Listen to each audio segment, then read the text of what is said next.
Ladies and gentlemen, welcome to the Legend of the Traveling Tardis radio show. Whether you're watching us on this live feed, we thank you for joining us today there. Also, if you get a chance, you can like us on the YouTube channel. You can just go to HWWS Media for all the family media sponsors that we have out there, including the Orlando Wizard and Saturday Morning Cartoons. There's a ton of content at the Hanging with Web Show Media. Again, it's HWWS Media down there. You can also check us out on Spreaker, also on CBS Radio at cbsradio.com. You can also check us out on Spotify, Apple PodTunes. Also, weekly, we're having our show twice a week, every Saturday. Check your local listen times at kryptonradio.com. And also, we just recently joined this little venture, the nsclivetv.com. All you have to do is pull up the link there. We are on channel, I believe it's channel 47, but you can check a look at that. Go down to nsclivetv.com and check it out over there. But ladies and gentlemen, welcome to our first live special after Cybercon. My name is Christian Basil. I am the host of the Legend of the Traveling Tardis radio show, and let me bring up the team here. First of all, let me bring up our special guest. Now, for some of you who may not be familiar with the 1996 TV movie starring Paul McGann, or maybe have seen it and it's been a while, this is the guy who we're interviewing today. That is a lovely picture. Oh, my goodness. Oh, right. And you got the jelly baby, too. I love it. Ladies and gentlemen, I want to introduce you. That's what he looks like today, and that's what he looks like with the TARDIS. And is that Eric Roberts? Holy That cow. is, I'm being molested by Eric. Eric's molesting me right there. Yeah. I hate to say it, but out of the three, you seem to have aged the best. You know? Oh, God. I like Yee Jee. I like Yee Jee's doing just fine, I got to tell you. know. No problem there. She's got gray hair there. Ladies and gentlemen, I want to introduce our special guest today, Jeremy Radick. How are you doing there, Jeremy? Good. Thank you for having me. It's great to be here. No, thanks for there and being on over there. And also, we've got our special guest panelists. Let me introduce them. Also, gentlemen, down to my the other. I can't point. Dave Chapman from the Rat Hole. Dave, there's a great picture of Dave right there. And if you want to check out his stuff, go down. There you go. Go down to the rathole.ca. For all of our folks in the States, that means Canada. Anyway, Dave, tell a little bit about yourself, and for the folks who may not be familiar with the Rat Hole itself there. Sure. Basically, I review board games, I review role-playing games, anything tabletop. You can find it on the rathole.ca is the main website. Social medias, the rathole.ca, except for Twitter, which is the rathole DOTCA, because Twitter doesn't let you have a dot. Oh, gosh. Okay, that's great. Did that go through? That went through real well. No, you're fine. You're fine. Speaking of losing people, and I'm going to give her a hard time over here because I'm going to introduce you to our lovely director and artist, Melanie Dean. Hello, Melanie. That was a quick flash of a photo, like boom, boom. Here she is. Good. She's gone. Longer there. That's fine. Here I am. Wait, is that covering up Brian? Good, we'll leave it up there. That's fine. Oh, leave Brian alone. Yeah, leave hers up. She's way prettier than me. Okay. Thank you, Brian. And folks, welcome to the Legend of the Traveling Tardis for our first live feed. Thank you for joining us here. And don't forget your comments. You can chat with us, all five of us, during this special recording down there. If you've got a question for Jeremy or Melanie or Dr. Freedom or Dave or myself, you're more than welcome to go ahead. Make sure you click on the link and we'll be going over your comments. But first, ladies and gentlemen, as always do, and for those of you just joining us on the live feed, we do something special called the Who Knew News. This is brought to you by Dr.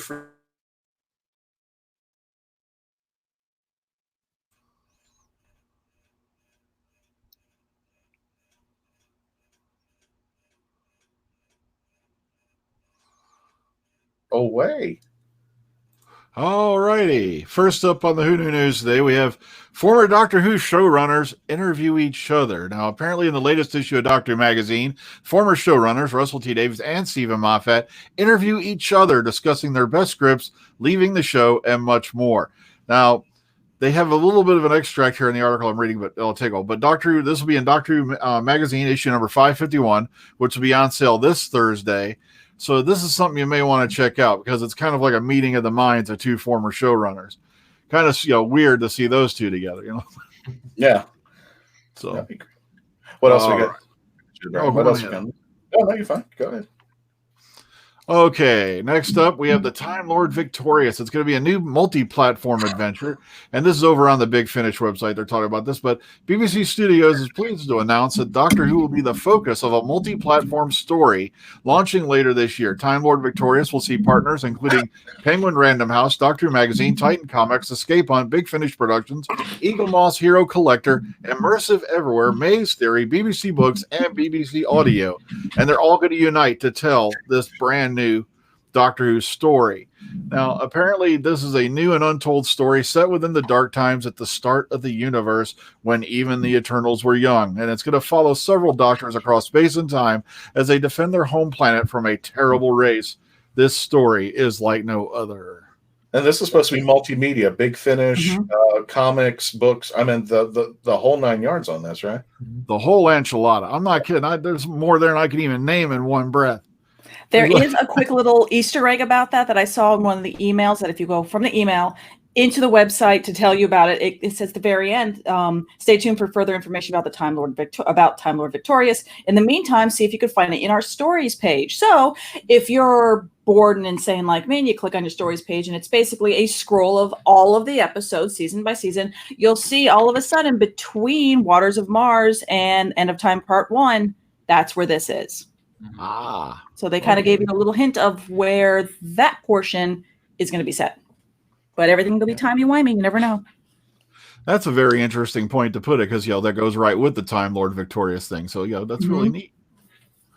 Okay, next up, Peter Capaldi reads Frank Cottrell Boyce's story for the Emergency Care Fund. Now, actor Peter Capaldi showed his story for the National Brain Appeals Emergency Care Fund by recording himself reading a chapter from the author and screenwriter Frank Cottrell Boyce's book, The Runaway Robot. Now, Capaldi, of course, starred in 2 Doctor Who stories written by Cottrell Boyce, In the Forest of the Night and Smile. So it's kind of nice because I remember this book. I read this when I was a teenager. It's a very, very fun story. It's pretty good for all ages. It's especially good for younger readers, especially if you're breaking into sci-fi, because I remember it very vividly because it was a good entry. The scary part is I can actually remember the plot. So it must have been good because that was like 30 years ago. So okay, so interesting. Okay, and lastly for today, now as you all know, they've been talking about doing these, lockdown listen, watch-ins and all that. But this one's going to be the first ever Big Finish Doctor Who listening party. And it's going to take place this Friday at 7 p.m. UK time. And they're going to be listening to The Chimes of Midnight, which is a Big Finish production from way back starring Paul McGann and India Fisher. And they're going to get together with Bob Shearman and India Fisher on Twitter. And they're going to sit here and you're going to tweet your stuff, just like you would with the regular watch-alongs, the lockdown watch-alongs. And, of course, look out for the hashtag plum pudding. And for you folks who've listened to this, you know what they're talking about. Trust me. So that's all I had today. Okay, cool. We'll get to the comments over here there, folks, and then we'll start off with our interview with Jeremy Radick. Ben Flay says that the TARDIS needs repainting. No, it doesn't. No, bring him out. Bring him out. About to say, TARDIS has been repainted how many times since the beginning of the new show? Now, Jeremy, you've seen the TARDIS when you were at that one convention there. Oh, no, that's inappropriate. Didn't know it was that kind of show, guys. I didn't know what we were doing. Yeah, that's the famous, or some people would think infamous, traveling TARDIS right there. And Melanie has had it for, 2 months now? What she calls the lockdown? Yeah. Yep, I've had her on lockdown since we came back from the UK, so it's been mine. You were supposed to get back for MegaCon, but maybe June. With MegaCon now. Unless you want to put it in the post. No, you still get back from MegaCon. Just look at it. Yeah, now. MegaCon That's the second. 2021. Exactly. Candice Russia, I just saw that last night. Thank you, Candice, for joining us. Thank you, Ben, for joining us.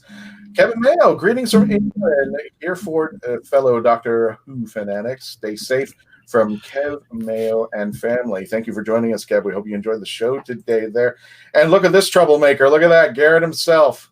Looking good, TLTT team. Yep, that is our producer and boss of the Hanging with Web show. Remember, check us out on the YouTube channel, HWWS Media, for all the family of the Hanging with Web show, including the Orlando Wizard and Saturday morning cartoons. Lots of content. Trust me, if you just sign up, you're going to get, and including the Legend of the Traveling Tardis. It's lost its bottom. Yeah, Ben, I won't go. Should It's I tell lost. You have it. Yeah, keep it quick. It's not lost. Don't go an hour. No, it won't be. It won't be an hour there. I just mentioned real fast, Jeremy. What happened is, have you ever been to SeaWorld? I think. Okay. Or know about it. Okay, know about SeaWorld. I'm fascinated to see where this is going. I mentioned SeaWorld. It was in trouble there. They have a bunch of pearl divers. Okay. And I took a chance. I asked graciously one of the pearl divers, could you take this underwater? I took a picture of her. It was a beautiful picture. She's holding right there with goggles on and everything. The pearl divers are supposed to be picking up the oysters. They take them to the oyster bar. They open it up, and the person purchases the pearl. She took it underwater. Well, unfortunately, I didn't realize all the water got inside the TARDIS, and as soon as she pulls it up, all that water pressure pushed the bottom out from the bottom. Yep. So there went that. So I was not happy about that. But that's how I lost its bottom. But I do have the bottom, and it's being used for doctors to sign up with. So all the doctors are going to be signing that. I'm hoping there along the way there. Also, I'm going to explain this when we get back from the commercial break. I want to talk about the elephant in the room because everybody's been talking to me about that. Maybe elephant wasn't the appropriate term to use for my picture, but okay there. There was an interview that I did last week about Cybercon with this lovely lady. This is Miss Allison Walker Torres from Spectrum News 13. And she actually came over and interviewed me. We were supposed to talk about Cybercon, but it just time didn't go our way, and she actually wasn't available until the day before Cybercon. So there was no way to do an interview about Cybercon. Now, Cybercon was our online convention that actually took place, which MegaCon was supposed to take place last week. And I got to be part of the interview of the Geekdom. So if you guys get a chance, you just go to Legend of the Traveling TARDIS on the Facebook page, the video. I'm part of the app now. My picture's on the app and such. You can check it out and check out the interview where I discuss what's going on with conventions. And I'll just wrap up the segment. Jeremy, what do you see the future of convention? We got a few minutes there. What do you see the future of conventions as far as what's going on? When was the last time you went? I was at Gallifrey 1. Not last year, but the year before. So not as a guest, but just to see friends and stuff like that. So that was the last con that I was at. And I did do some panels there and got to meet a lot of people and see a lot of friends through the con circuit. So that was the last one I was at. Was going to go this year. Here's the tricky thing about Gallifrey 1. They always do it around Valentine's Day. So that's a bit of a hard ask my wife to be like, see you later. So if any of them are listening, maybe just push it a little bit off of that. That'd be great.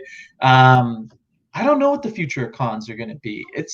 This is a difficult. I mean, nobody works harder in my experience than convention organizers and volunteers. They're really amazing, and they bust their butts, and usually just for the love of doing it, because Lord knows it's not an easy thing to be successful at.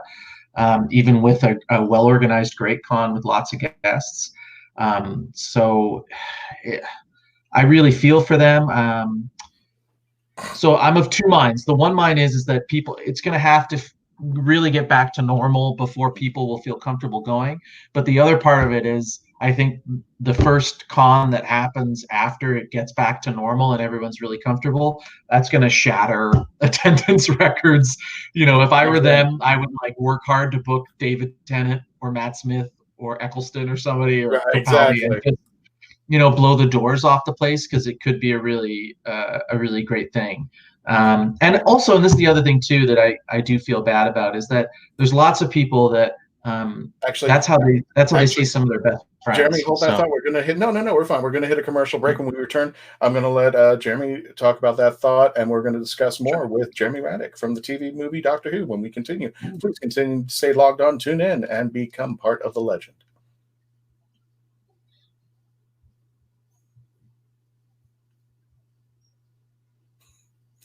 And welcome back, ladies and gentlemen, to the Legend of the Traveling Tardis Radio Show. My name is Christian Basil. I am here with Dr. Freedom himself, Brian Barres. I'm here with Dave from the rathole.ca. I am here with the lovely director and artiste you can see through either the StreamYard feed from Facebook or also on our YouTube channel, the lovely artiste Melanie Dean. And I'm here with our special guest, Jeremy Radick. I didn't mean to cut you off there, Jeremy. We did that's all right. our commercial. But yeah, tell me to shut up. What's that? You got to tell me to shut up from time to time. That's what wife's going to do when you tell her you're going to Gallifrey 1 on Valentine's Day. Probably, yeah. But yeah, go ahead, Jeremy. Continue. I'm sorry. I was just going to say that with cons, the one thing I do feel bad about, aside from the organizers and volunteers, is there's people that's where, that's the only chance that they get to see people that they're friends with across the world and stuff like that. And if you've ever been at a con where you see people get together that haven't seen each other for a year or something like that, and they save up, and that's one of their highlights of their year. So I hope it gets back to normal. I really do. They're really kind of magical places. So for guests as well as go attendees. Gotcha. Well, we have a person in the chat. I want to welcome Ian Lamond. I hope I pronounced that right. My last Who convention and last convention I attended was WhoCon in Lincoln in 2014. God, that was just about 6 years ago. We need to catch you up over there. We've got tons of conventions going on here. MegaCon, whenever they start conventioning up. And folks, if you want to join us with the chat, go ahead and make sure that you are on the link for this page, and you just chat on the Facebook page like you normally would to a friend, and you can ask us any questions. We're here with our special guest from the TV movie, The Enemy Within. I think that's what it was called. I think so. Yeah, okay. I know. I was just like, it's an episode that didn't have a name, and for a while, I think they were kind of just like offshooting the name, and that's what finally stuck there. Jeremy, how did you get this role? How did you get the role? And the character is Gareth. Yeah, well, that's a funny story, actually. So it's going to be a bit of a that's just cruel to show the 20-year-old version of yourself all the time. You don't change. You look exactly the same, though. You haven't changed. This took all day, Christian. This took all day. There's makeup. It's just I went to bed at 4:00 in the afternoon yesterday. I've been prepped. I started acting when I was pretty young, but I'd been a lifelong Doctor Who fan around the same time that I started acting. So I was a pretty big fan. And I don't know where you guys fall in the whole history of fandom, but back in the early 90s, it was really hard, especially in Vancouver, British Columbia, Canada, to have any idea what was going on with the show. It had been off the air for a long time, and you heard all sorts of rumors. And so I was acting professionally. I guess for about that point, I'd been acting for about 5 or 6 years and had done a bunch of TV shows and stuff. And at that precise time, I was working on a festival of one-act plays written by teenagers in high school, and I was helping to produce it and stage manage it. And one of the actors came in and he said, "I auditioned for the weirdest thing today. It's some movie about like Sherlock Holmes in space, and he's in like a vacuum cleaner closet, or I don't know what the hell it is. It's really weird. I've never heard of it, and apparently it's some big thing." And I had a million things on my mind, and I was just like not paying attention. And then about 5 minutes later, I went, "Wait, was it called Doctor Who?" And he goes, "Yeah, that's what it was called. It's called Doctor Who. Apparently it's a big thing." And so having been a fan of the show since I was conscious as a human being, I immediately called my agent and I said, "I'll be a chair. I'll be a potted plant. I'll be, just hiding in the background. You can put me behind a curtain. I don't care." And my agent said, "Well, I didn't know that, it's kind of in your wheelhouse, but I didn't submit you for it for a variety of reasons." And I'm like, "Well, we'll talk about firing you later." No, I was joking.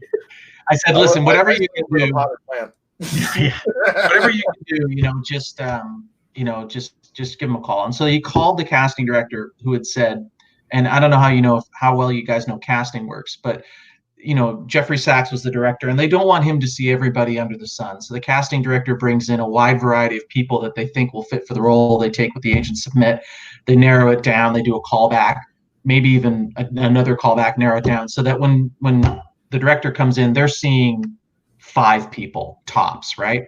And so at that point, the casting director said, well, I've narrowed it down. I don't really want to bring in a bunch of people, and it's just, I didn't really think about bringing them in for this. And my agent, to his great credit, said, listen, how many actors have you had to explain this show to?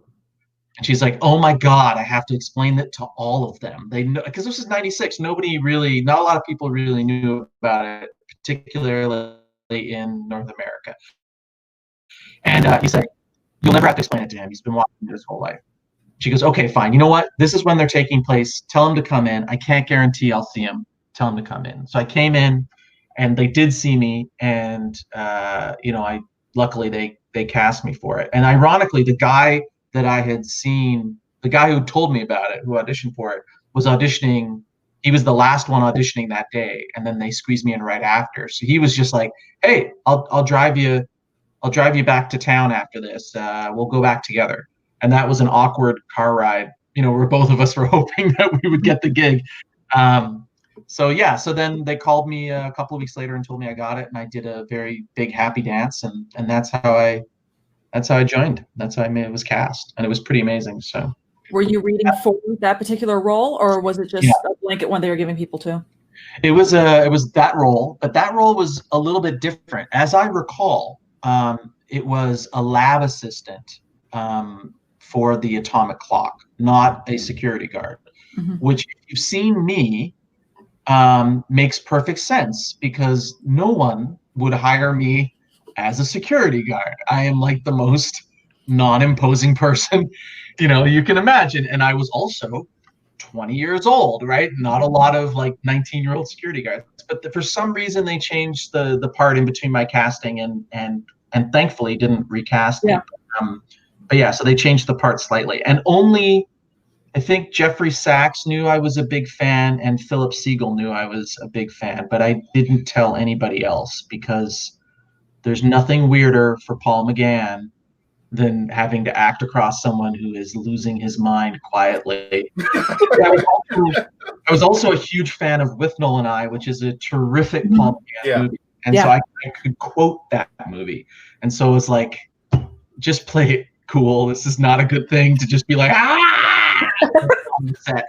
So I played it very, very cool. And so none of them knew I was this huge fan. But Phil Siegel did. And he was, I went and saw the TARDIS, and the prop guys let me hold Sylvester's sonic screwdriver, and so it was I got to keep the jelly baby. It was great. The one I didn't eat. Where is it now? I'll tell you the thing about jelly babies. When you keep them for a long time, what happens is they shrink over time, like a weird calcified little nugget. So it is sadly gone now. And this is before selfies and all that, because I could just imagine you on your cell phone going, "Oh, we're on break. Click, click, click, click, click, click." This is the new TARDIS. Click. That would not have been. No. Those are the pictures you keep after, after the first, after everything's blown over, and then you go, "Yeah, I got this here." Well, I did get a really nice letter shortly after we wrapped from Mr. Siegel. He sent me a very nice letter thanking me for being in the production, which is not a typical thing that happens in North American productions, particularly for people that shoot, a 1 or 2 day part on a movie. So it was really nice. It had the diamond logo on it, and he basically said, we look forward to Doctor Who airing as a new series on Fox in the fall, and that didn't happen, but it was a really nice letter. So I've got a lot of warm feelings for Siegel. He was a good guy. And I'm mad at Fox. I actually, when I was a kid, I was going in college, and I did not know. I actually was recording something in the middle of the night, and for a good 3 seconds, there was a blip on my screen when I was recording, and it showed the TARDIS. And I remember the commercial because it showed the TARDIS flying down, which was supposed to be from the Trial of the Time Lord. It was floating down into the trial room, and you saw Paul McGann's hand go like this through the glass.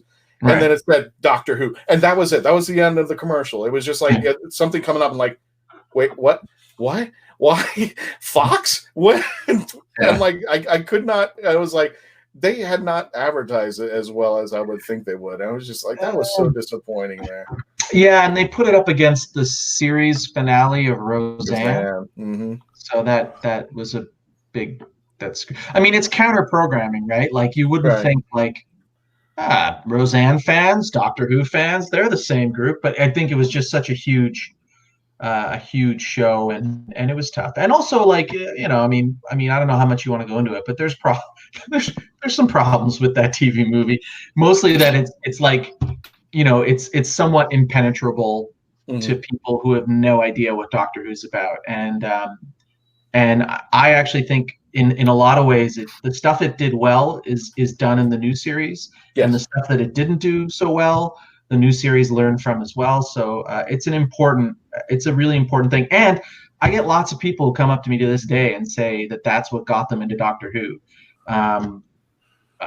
You know, it's amazing to me. It's like mystifying because it's so continuity heavy, but it must have just been fascinating. And it feels like Doctor Who, and I think people get the tone of it very well. So I'm super grateful for that, because I think Doctor Who needs all the fans in the world. So it's a beautiful show there. We're about to come up to a break, but let me go to the chats over here. We got a chat from, hello, Richard Smith. Now, everybody, if you get a chance, and this is a wonderful thing that Richard's doing, check out his Facebook page, The Binary Sunset Church. Literally, he takes and he does Star Wars geekdom and mixes it with religion. It's to end the faux pas that religion and geekdom do not work together. He makes it so well, and he actually, his sermons mix up how Star Wars and the story of the Bible somehow work together. So he's trying to end that faux pas in there, and he's an amazing guy. But hello, talking about cons, did any of you hear about the survey that MegaCon sent out? I had no idea. I don't know if you got the info or an exhibitor perspective. I go to my phone and look. 1 moment, please hold. No, okay, go ahead. Jeremy, we had to do the whole show. We were going to Melanie find out. So you get the role. Yeah, you've done it. Everybody's seen it on TV. Actually, you know, I'm going to hold this. I'll ask the question first, and we'll hold this over for the commercial there. But you get the role. Everybody sees you on TV. How does your friends and now the fans of Doctor Who react to you? But I'm going to hold it over right now for that commercial, just to think about it. When we return, please continue to stay logged on, tune in, and continue to become part of the legend.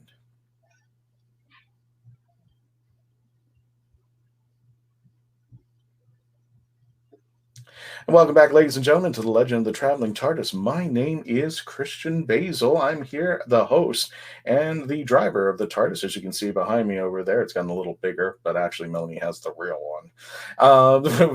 With us today is YouTube's Dr. Freedom, Brian Barres. We have Dave Chapman from the rathole.ca, artist Melanie Dean. You can, if you're watching on the YouTube or watching us live now here on Facebook page, you can see all of her wonderful, beautiful art. I love 13. That has become my new favorite there. That and Captain Jack in the upper right-hand corner is real. Yeah, there we go. Pan it up there. Flaunt it, show it. That's right there. And we have plugs. What's that, plugs? I said shameless plugs. Yep. As I say, get out the power strips. Here come the plugs. And we have the lovely Jeremy Radick from the TV movie in 1996 starring Paul McGann. We're going on an adventure with him. There's more. Let me just get more notes in from Richard over here, because he says it's a survey about COVID-19 restrictions. Social distancing, should con attendees get temperature checks, wear masks, etc. Thoughts? Okay, maybe Richard just joined us a little bit earlier, because we did talk about that there. I do see kind of a well, Jeremy, let me go ahead and wrap up that question that I asked you there, and then we'll talk about, since we're leading into that, being in the con world there. Right. Well, it's funny. I hadn't done a lot of cons. My part in Doctor Who was so small, and I didn't think that it had the impact that it. I guess I learned that it had. And what happened was I was in Wichita, Kansas. I live in in Kansas City, Missouri now, which is a whole other story. And I went to my first con in Wichita as a panelist. Someone had reached out to me, and Daphne Ashbrook was there, who was in the TV movie as Grace, the companion. And I hadn't seen her since we filmed. And so we ran into each other, and we chatted, and we did a panel with her. And it was great. It was just like old times. We spent a very long day and a half together filming that 20 years earlier. But, Daphne, if you've ever met her, is pretty wonderful and easy to get along with. So we had a good time. And she said, you should do more of these, at least do more of them with me, because then it'll be fun. And there was another show coming up, I think in Oklahoma after that. And so I went out to do that con as a guest. And Paul was there, and Yee Jee and Eric, and that's where that picture's from. Actually, it was the 20th anniversary kind of reunion. It was the first time I think that big a selection of the cast had been together, and Sylvester and everybody else. And that was amazing. It was great. I think Paul didn't know I was coming, because Paul just goes to so many conventions. He just goes like, "Where am I going? Am I going here? All right, I'll just show up. It's all right. Well, that's great." And he just kind of wanders in. And so it was funny. And Daphne, brought me over and said, "Hey, look who's here." And Paul looks at me and just kind of goes, "Oh my God." And he couldn't believe he hadn't seen me. We hadn't seen each other in 20 years. And we'd seen each other now since then 3 or 4 times. So the first thing that's very lovely is everybody's very welcoming, and the cast is great, and Yee Jee, and from Yee Jee to Eric to Sylvester and everything, it's great. I was a very small part of it, and it's nice to be included, and it's a treat for me. It's certainly nothing I've ever expected, and it was nice to do it. And I get to talk about some of the other shows that I've done and stuff like that. Some of them are, little parts here and there. And the other thing that's great is I get to meet like my heroes. Like I get to meet like Fraser Hines and Colin Baker, and I had breakfast with Peter Davison one day, which is something that I never thought would happen. So it's been a real treat, like a mind-blowing thing. But the best part is like the fans. Like there's people that honestly, this TV movie is really important to them, and it's sort of the touchstone of their fan base in the show.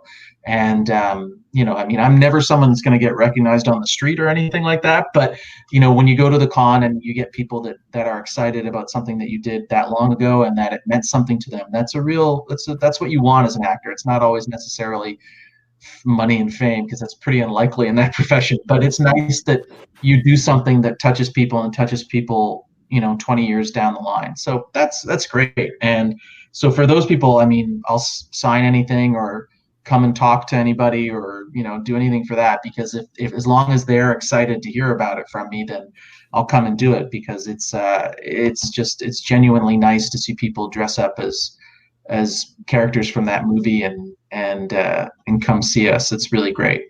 And I swear one time I'm going to cosplay as myself. You should. You should. Really I love when people do that. And just be Gareth and see what that happens. Just walk around with your headset and a jelly baby, just like in mid bites. Yeah. That's what you do. I was and if you have any questions for Jeremy or any of the teammates, please go ahead and chat along with us. Go ahead and type in. I'm going to get to your question, Dave, but I want to give him the thought, because Jeremy brought up Sylvester and Daphne. I had the pleasure of actually taking Sylvester and Daphne on a tour to NASA. Wow. And if you want to talk, and I actually have a picture of Sylvester holding the traveling TARDIS in front of Atlantis. I was just that is, I'll find that picture. I'll send it to you. It was a total geek out. But the most famous thing was, and I couldn't help being myself, Sylvester was just walking around. We went into the cafeteria. I forgot what the name was. I think it's a lunch pad or something like that. He's just walking around aimlessly. And he almost looks like he's talking to himself. He's just walking. There are 2 girls sitting at a table. It's not impossible. Not impossible. He was just walking back and forth, looking at the menu, and these 2 girls would not stop looking at him. And they noticed that he was with me, and I would just walk up to him and I said, "Sylvester, is there anything you want?" And he goes, "I'm still looking." Whatever, however he talks. But then the 2 girls notice and drag me to their table and goes, "Is that who we think it is?" And I said, "Yes, that's Jodie Whittaker." So So I had to be the jerk about that. But Dave, go ahead. I'm sorry, I had to tell that story. It's a great story, so why not? Yeah, exactly. Yeah. No, you were saying, this is kind of really held on for a lot of people over all these years. Have you ever thought about kind of diving, like pushing back into it in a different way? Putting, because Gareth had a really odd, push in the introduction of, hey, he has this big future. And then there was nothing. Yeah. I haven't really thought about that. I mean, I've thought about, writing stuff here and there. It's something that I, sort of do now. So, but I haven't really thought about diving in.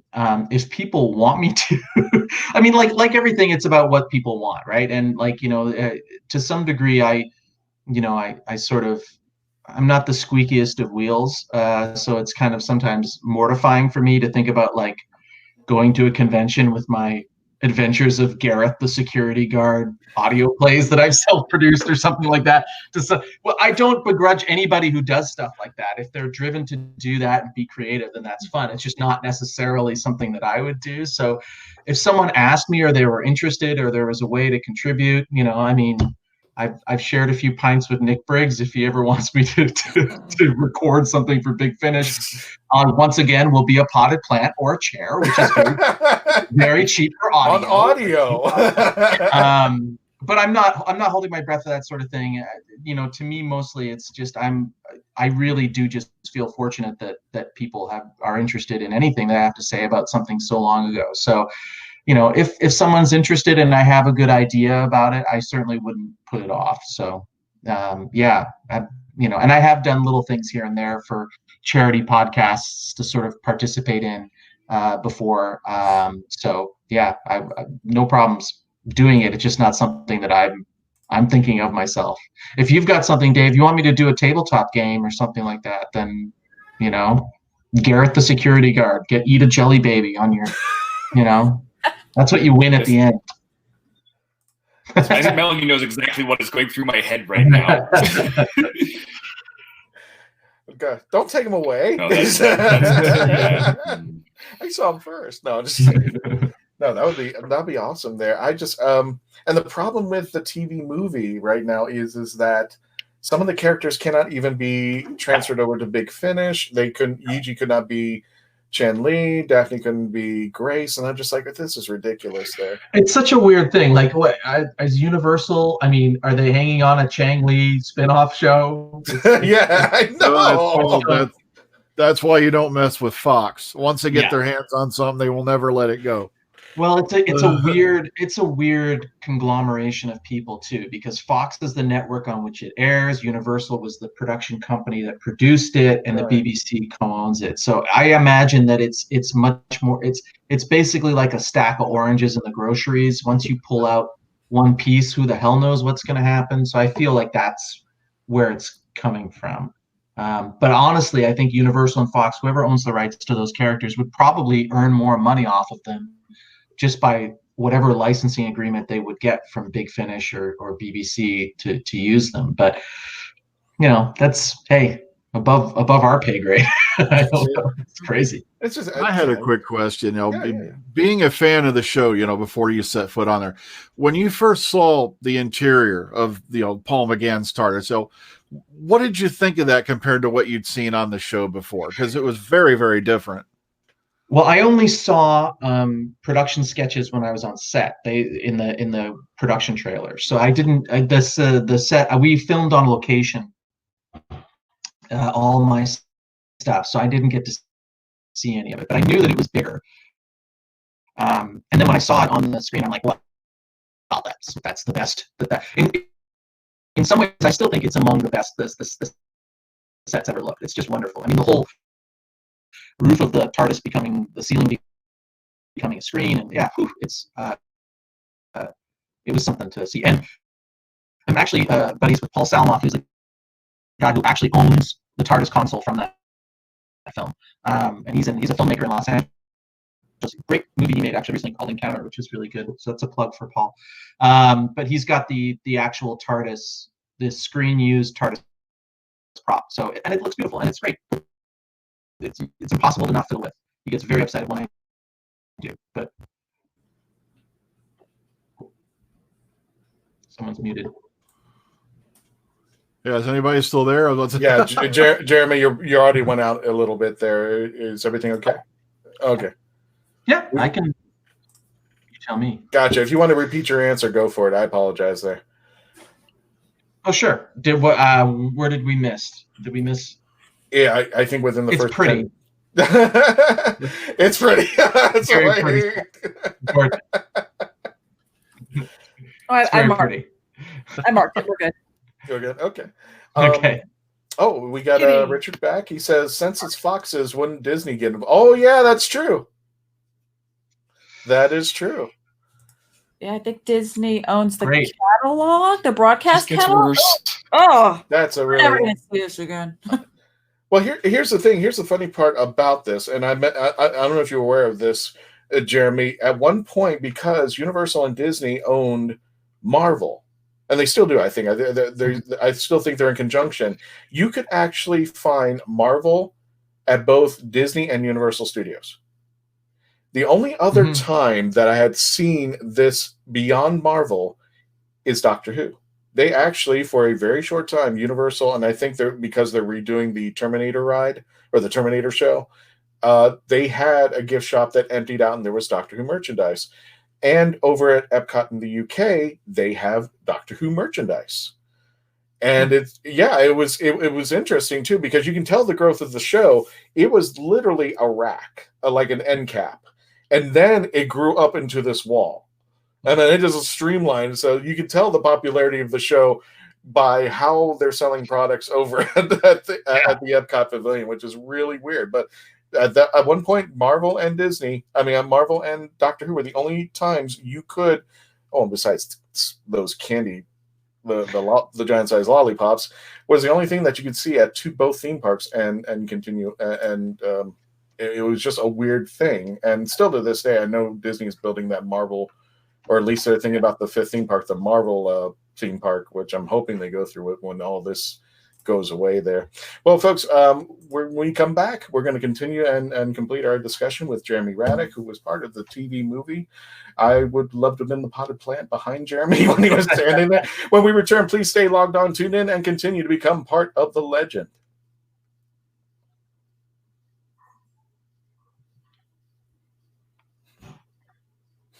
Watch that finger, Jeremy. I used the proper one. You used the proper one. Ladies and gentlemen, welcome back to the final portion of this episode. My name is Christian Basil, the host of the Legend of the Traveling Tardis radio show. Again, if you are watching, if you're watching us either on the Facebook page or the YouTube channel, please make sure that you are subscribed and hit that notification bell on the YouTube channel. Also, Spreaker, CBSRadio.com. We're also on Spotify. Now we're on the NSCLiveTV.com. We're also on iHeartRadio, where all your favorite podcasts are, and also the Apple Podcasts and weekly on Krypton Radio. So don't miss out on that there. And Jeremy, I really want to see Vincent and the Doctor, but not the one that you're thinking. I want to see this Vincent and the Doctor. Oh, God. I'm going to break everyone's heart. I'm not a fan of the Black Hole. Really? At all. No. You don't like the movie, or? No, I don't like that movie. A lot of people did not like that movie when it came out. Hence why it had become cult-ish. I liked it because I was so tiny and I didn't know better. Right. I think the thing that I do like about it is absolutely fascinatingly insane in its climax, where you kind of go like, you're watching a space movie, then I guess they're in hell. I'm spoiling for the Black Hole, but it's a very weird, very, very weird movie. So yeah, something about Anthony Perkins. I don't know what it is about it I don't like, but I like Maximilian. I think he looks cool, but everything else in it, and the part with the big meteors coming down the corridor, that's pretty cool. But the rest of it, I just couldn't get behind it. So that breaks everyone's heart. But it was too mature for its time. It was, for Disney film, it was way too mature for its time. I know, especially that last scene where they're showing, Maximilian standing there, and you got the souls of the damned apparently going, and it's like that looks like the cover of a Megadeth album. I think a lot of people at that theater, and we're just like, "What the hell did I just watch?" Yeah, it's like the first half of it was written by Terrence Dicks, and then the last half was written by Meatloaf. It's very weird. It's just a weird thing. It's like it went David Lynch on us. I'm like, very weird movie. Now there's that scene where Reinhardt and Maximilian are like coming together. Now I'm hearing Meatloaf's "I will do anything for love," and they finally get together and just like, there's that scene where he's looking out of the robot's eyes, and I was just like, that I like stood still. Or hid behind the couch. I'm like, he can't see it. I don't want pure nightmare fuel. A weird movie. Oh my goodness, there. Yeah. So we're continuing our discussion, and folks, if you want to join in the conversation, please do chat with us. Just fill out chat, type it in as you would normally do to a friend, and we'll show it up here and ask away to any of the teammates over here. We're continuing our interview with Jeremy Radick. Now, how has fame changed you? You'd have to ask someone who's famous. I'm not. I mean, I was an actor for about 25 years. So I started when I was 11. I did a lot of Canadian film and television, as a kid and into my adulthood. And then I studied in New York, and I did theater for the last bit of my career mostly. And then just got tired. I got very tired of it. And so I was never like angrily tired of it. I just did it for 25 years and decided it was time to do something else. And, so fame is not something that I've ever had to deal with, thank God.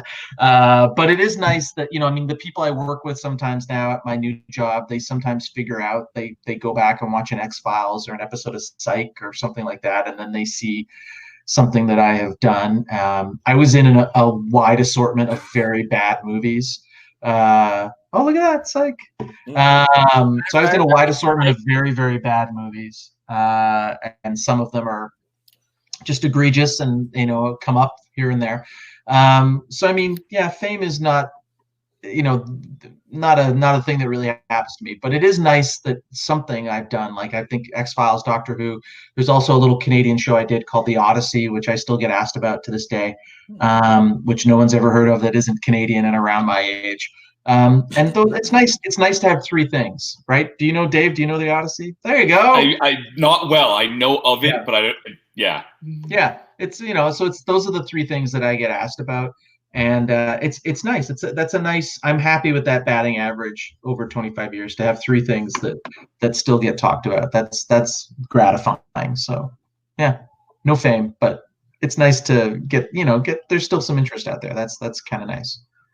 So what's the proudest thing, aside from Doctor Who, what is the proudest thing you've done? And it doesn't have to be your favorite, but the proudest thing you've done as an actor. As an actor? Yeah. Well, I think, the Odyssey was great. That was a really fun show. It was a show about a kid who, a young boy went into a coma and from falling from a treehouse. And when he's in the coma, struggling to kind of get well again, his brain kind of translates everything into this weird world where there's no adults, but there's a fascist dictatorship and there's all this subtext and stuff like that. So it's kind of like Mad Max meets The Wonder Years in a weird sort of way. And it was really imaginative and really interesting. And I got to play the Robert Oppenheimer character of the scientist who gets used by it. It's such a weird thing to say about a show with 12-year-olds in it, and 15-year-olds in it.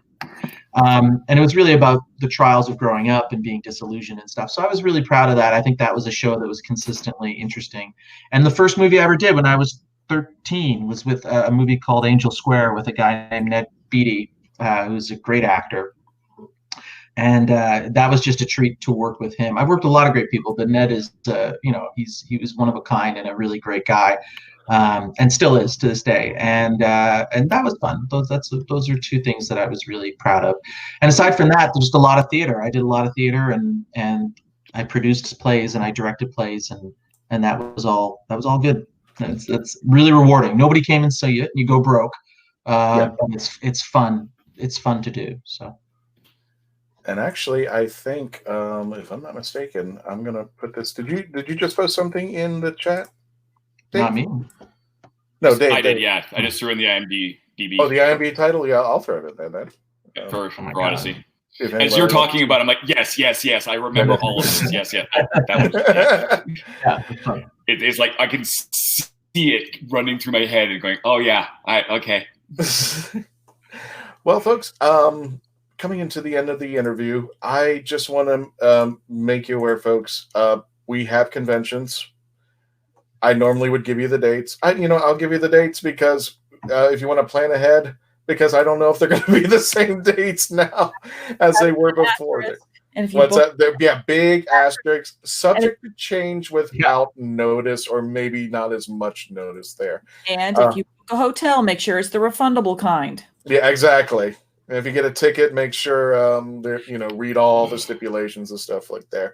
The weekend of June 4th is the Traveling Tardis returns to MegaCon Orlando. We'll have a booth. We will have panels. We should be there. Fingers crossed that everything goes okay. But it will be at the Orlando Convention Center right now, where they're doing COVID-19 testing. It's like, it's just like when I drive into the parking lot, when if we go and everything clears up, and it's like, isn't this where they did COVID-19 testing? Just like, yeah. Exactly. Yikes there. June 12th, Kaiser Supercon, better known as Kaiser College. We're going to be joined by Cookie Dough Cosplay. She will be hosting cosplay panels, and we'll be there at the college itself there. It will be June 12th, and I believe the 13th after there. Also, in South Florida, if it goes on, and I'm still kicking myself for this, July 3rd for the entire weekend of July 4th, we're going to be at Florida Supercon in South Florida. Located at the Miami Beach Convention Center. Oh, gosh. And on top of that, I will be, because on top of that, the week after, see, this is the thing, Jeremy. What happened in Florida now is that all the big conventions, they're on top of each other right now, whereas they used to be spread out. That sounds great. That's really safe. There you go. After I go to Miami on July 4th weekend in Miami, I have to go the next weekend to Tampa Bay Comic-Con at the Tampa Bay Convention Center. Definitely Melanie will be there if I don't survive Miami. This is July 4th weekend. Yeah, Melanie's getting promoted to the host of the show. Exactly. Oh, no. And unfortunately, it had to be moved back, but the Traveling Tardis will also be premiering at Con Castoribus at the Holiday Inn in Huntsville at Research Parkway. We are going to be there, hopefully, October 10th, and I'm hoping everything of this dies down. So I just want to let everybody know out there, we are trying our best to be at the conventions, and I truly want to tell you that we do miss people. Really? That's pretty bad, isn't there? Okay. Also, I don't know if we did this earlier, but I want to make sure we give a shout out. Yesterday was also Jenna Coleman's birthday, as well as Russell T. Davies. So happy birthday to Russell and Jenna Coleman. Oh my goodness there. Jeremy, where could people find you, and what kind of projects are you coming up with now? You said you're out of the acting? I'm out of acting now, but I'm actually I'm also a freelance comic book editor. So I edited the Image comic series Rose. So that was the ongoing series that I edited, which was written by Meredith Finch and art by Iguara. So you can pick that up and trade paperbacks, particularly right now if you're looking for something to tide you over for coronavirus at fine comic book shops and Amazon. So it's called Rose. It's a fantasy series, and it's just 3 short trades. It's really great little story. And I just worked with Meredith again on an adaptation of the biblical story, the Book of Ruth, which she's adapted to Depression era, with gorgeous black and white art by a new artist named Colin Dwyer. And COVID-19 has unfortunately put some crimps in that publication schedule. It was due to be solicited next month. I don't know if that's still happening, but you can go to cavepicturespublications.com, which is the publisher. And I think that you can the best way to do it is to go to if you are a comic book fan, contact your local comic book shop and ask them to order it in. So it's called The Book of Ruth, and it's going to be published hopefully in the next couple of months, and we're really proud of that one. So that's what I'm doing now, and yeah, please take a look. It's really a special book. And I'll spare you guys from listening, rewinding this over and over again to get that information. Jeremy is going to send me the links to that. So we're going to put it on our podcast so that once we release the podcast out, you guys can check that out. It will be definitely, all the links will be on the speaker podcast. But do check out all the stuff that Jeremy is coming up with. We want to wish you everyone be safe. Take care of yourselves, stay home, whatever you need to do to take care of yourselves. But in the meantime, since you're home, please like us and tell your friends on Facebook to give us a like and just listen to the show. We are on all of your favorite media platforms. And want to thank everybody for joining us here at our first live chat, and hopefully more to come. Jeremy, did you have a good time? I had a great time. Thanks for having me. Thanks for letting me blather on and on. So this was fun, and we definitely want to have you back. Everybody else, Anytime. Please, thank you for coming with us along this ride. Please stay safe, stay long on, tune in, and as always, become part of the legend. We'll catch you next time.